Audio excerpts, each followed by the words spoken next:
வணக்கம், நான் உங்கள் டாக்டர் மரியம். இன்றைக்கி நம்ம என்ன பார்க்க போகிறோம் அப்படின்னா, ஆஃப்ரிக்காவில் சொமாலியான்னு ஒரு கண்ட்ரி இருக்குது. அந்த கண்ட்ரிலேருந்து ஒரு பேஷண்ட் வந்து நம்மக்கிட்ட வந்திருந்தாங்க. இந்தியாவுக்கு எதுக்காக வந்திருந்தாங்க அப்படின்னு பார்த்தீங்கன்னா, மெடிக்கல் ட்ரீட்மெண்ட் எடுத்துக்கணும் அப்படின்றதுக்காக வந்திருந்தாங்க. ஃபுல் பாடி செக்அப் பண்ணணும் அப்படின்னு. அவங்க வந்துட்டு ஒரு பெரிய பிஸ்னஸ் மேன். அவங்க வந்துட்டு ஓகே, அங்கே ட்ரீட்மெண்ட் குவாலிட்டி அந்தளவுக்கு அவங்க சாட்டிஸ்ஃபைடாக இல்லை அப்படின்றதுனால இந்தியன் டாக்டர்ஸை நம்பி நம்ம தமிழ்நாடுக்கு வந்திருந்தாங்க. அவங்க சொன்ன நிறைய விஷயம் பார்த்தீங்கன்னா ரொம்ப இன்ட்ரெஸ்டிங்காக இருந்தது. அண்ட் நம்ம மூவியில் பார்க்குற மாதிரி ஆஃப்ரிக்கன்ஸ் எல்லாருமே ரொம்ப ஷூடா, ரொம்ப ரகடா அப்படிலாம் இல்லை. அவங்க ரொம்ப ஹம்பிளாக இருந்தாங்க, ரொம்ப டவுன் டு அர்த் பர்சனாக இருந்தாங்க. நம்ம சொல்ல எல்லா விஷயத்தையுமே அவங்க அண்டர்ஸ்டாண்ட் பண்ணிக்கிட்டாங்க. ட்ரீட்மெண்ட்டுக்கு எல்லாத்துக்குமே வந்துட்டு ரொம்ப வந்துட்டு அவங்க கோஆப்ரேட் பண்ணாங்க.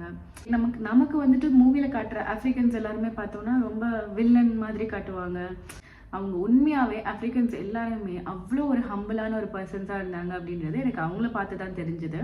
Moreover I am grateful that அவங்க நம்மக்கிட்ட ட்ரீட்மெண்ட் வந்தாங்க அப்படின்னு சொல்லிட்டு.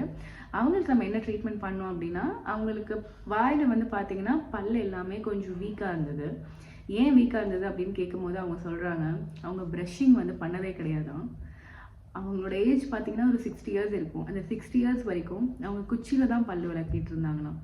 அது எனக்கு கேட்கும் போது ரொம்ப இன்ட்ரெஸ்டிங்காக இருந்தது. எனக்கு ப்ரஷ்ஷே பண்ணது இல்லையா அப்படின்னு கேட்டால், இல்லை ப்ரஷ் வந்து பெருசாக யூஸ் பண்ணது கிடையாது. இப்போ இருக்கிற ரீசெண்ட் ஜென்ரேஷன்ஸ் தான் வந்துட்டு ப்ரஷ் பேஸ்ட்லாம் யூஸ் பண்ணுறாங்க அப்படின்னு சொன்னாங்க. ஸோ அந்த ஒரு அவேர்னஸ் வந்து அங்கே இல்லை. ரீசெண்டாக தான் அந்த அவேர்னஸ் வந்து அவங்களுக்கு வந்துட்டு வந்திருக்கு. ஓகே, ப்ரஷ் பண்ணணும் அப்படின்னு சொல்லிட்டு. ஸோ அவங்க பல் எல்லாமே கொஞ்சம் ஆட ஆரம்பிச்சுது. அவங்களுக்கு வந்துட்டு ஃபிக்ஸடாக வேணும், நல்லா வந்துட்டு ஸ்ட்ராங்காக இருக்கணும். பிகாஸ் அவங்க நம்மள மாதிரி நார்மலாக சிக்கன் மட்டன் மட்டும் சாப்பிட மாட்டாங்க. அவங்க என்ன சாப்பிடுவாங்கன்னா, கேமல் இருக்கு இல்லையா, கேமலோட எலும்பு கடிச்சு சாப்பிட்றது, பஃபலோட எலும்பு கடிச்சு சாப்பிட்றது, அந்த மாதிரி அவங்களோட சூவிங் மெக்கானிசம், சூவிங் கெப்பாசிட்டி எல்லாமே ரொம்ப ஸ்ட்ராங்காக இருக்கும். ஸோ அவங்களுக்கு ஏற்ற மாதிரி ஃபிக்ஸ்டாக வந்துட்டு வேணும் அப்படின்றதுனால அவங்க இம்ப்ளான்ட் முறையை வந்துட்டு சூஸ் பண்ணாங்க. எனக்கு வந்துட்டு ஃபிக்ஸ்டாக இம்ப்ளான்ட் தான் வேணும் அப்படின்னு சொல்லிட்டு அவங்களுக்கு வந்துட்டு நம்ம டென்டல் இம்ப்ளான்ட்ஸ் வந்து பிளேஸ் பண்ணோம். அவங்க பிளேஸ் பண்ணதுக்கப்புறம் ஒரு 2 வீக்ஸ் ப்ரொசீஜர் இருந்தது. அந்த ப்ரொசீஜருக்கு ரொம்ப கோஆப்ரேட் பண்ணி அவங்களுக்கு வந்துட்டு ஃபிக்ஸடான முறையில் வந்துட்டு நம்ம கேப் கொடுத்தோம். ரொம்ப சாட்டிஸ்ஃபைடாக போனாங்க. அவங்க ரொம்ப ஹாப்பியாக இருந்தாங்க. ட்ரீட்மெண்ட்டுக்கும் ரொம்ப நல்லா கோஆப்ரேட் பண்ணாங்க. அவங்க இங்கேருந்து ட்ரீட்மெண்ட் முடிச்சுட்டு போகும்போது ரொம்ப ஹாப்பியாக இருந்தாங்க. என்னோட ஃபேமிலிக்காக ப்ரே பண்ணிக்கிறேன் அப்படின்னாங்க, எனக்காக ப்ரே பண்ணுறேன் அப்படின்னாங்க. So such a humble person.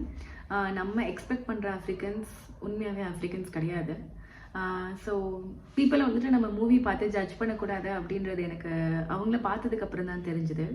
உங்களுக்கு இந்த மாதிரி யாரையாவது மீட் பண்ணி, இல்லை வேறு கண்ட்ரி பீப்புளை மீட் பண்ணி அவங்கள வந்து நீங்கள் ஜட்ஜ் பண்ணி லேட்டராக வந்து ரியலைஸ் பண்ணது வந்துட்டு ஏதாவது ஒரு இன்சிடென்ட் இருந்தால் கமெண்ட் செக்ஷனில் சொல்லுங்கள். தேங்க்யூ.